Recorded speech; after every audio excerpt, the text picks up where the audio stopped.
మిగతా సినిమాలు తెరకెక్కడం వేరు, మైథాలజీ మూవీస్ తెరకెక్కడం వేరు. స్టార్ హీరోలు పౌరాణికాల్లో కనిపించాలి అంటే చాలా లెక్కలుంటాయి. అందుకే దర్శకులు మైథాలజీస్ వైపు ఎప్పుడో కానీ ప్లాన్ చేయరు.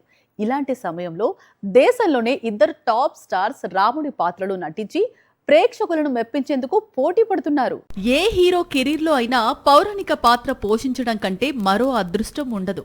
కానీ తెరపై మైథాలజీ రోల్స్ చేస్తున్నప్పుడు ప్రేక్షకుల అంచనాలు అందుకునే విధంగా ఉండాలి. లేకపోతే ఆదిపురుష్ చిత్రం దారిలో ట్రోల్ కావాల్సి ఉంటుంది. అయితే ఆదిపురుష్లో దర్శకుడి తప్పిదాలు ఎక్కువగా ఉన్నాయి. ప్రభాస్ శ్రీరాముడిగా కనిపించిన విధానం ప్రేక్షకులను అబ్బురపరిచింది. ఇప్పుడు సేమ్ క్యారెక్టర్ను ఇద్దరు టాప్ స్టార్స్ చేస్తున్నారు. ఒకరు మహేష్ బాబు వారణాసి చిత్రంలో చేస్తున్నాడు. అయితే వారణాసిలో మహేష్ కనిపించేది 20 నుంచి 30 నిమిషాలు మాత్రమే. మరోవైపు రణ్బీర్ కపూర్ మాత్రం రామాయణంలో పూర్తి స్థాయి శ్రీరాముడి పాత్రను పోషిస్తున్నాడు. ఇటు మహేష్ అటు రణ్బీర్లో ఎవరు శ్రీరాముడి పాత్రను బాగా చేస్తారు అనే చర్చ ఆల్రెడీ మొదలైపోయింది.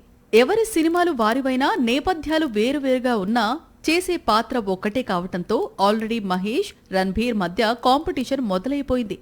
ఈ ఏడాది దీపావళికి రామాయణం మొదటి భాగం రిలీజ్ అవుతోంది. వచ్చే ఏడాది ఏప్రిల్ 7కు వారణాసి ప్రేక్షకుల ముందుకు వస్తోంది.